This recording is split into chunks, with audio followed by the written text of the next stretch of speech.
kepada Pak Husnul Hamdi. Kami persilakan. Ya, terima kasih, Prof.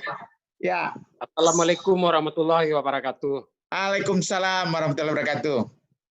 Perkenalkan, Ambo Husnul Hamdi, Datuk Raja Mulia berdomisili di Bali, Pasukuan Sekumbang. Jadi dalam hal itu, Ambo kita membalikkan ke tema Carito Lapau ko generasi emas Minangkabau, Pak Prof. Jadi yang Ambo lihat memang butuh kita tindak lanjuti inisiasi ko.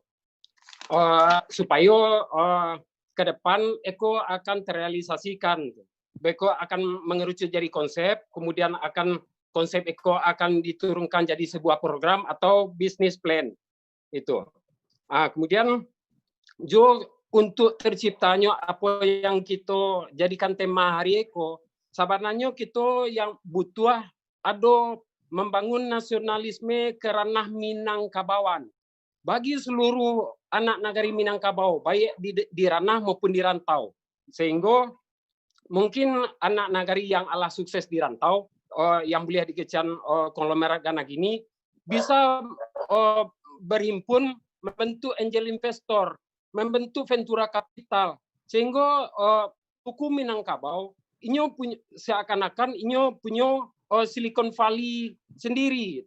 Dan Minangkabau menjadi suku bangsa kedua setelah Yahudi yang menjadi suku bangsa digital.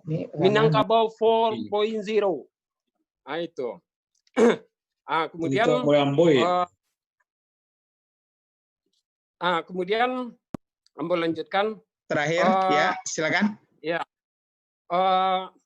Persoalan dengan perbedaan lokasi keberadaan kita masing-masing, mungkin kita akan bentuk sebuah organisasi yang kantor itu virtual. Misal pakai Workplace atau kayak jalannya Microsoft.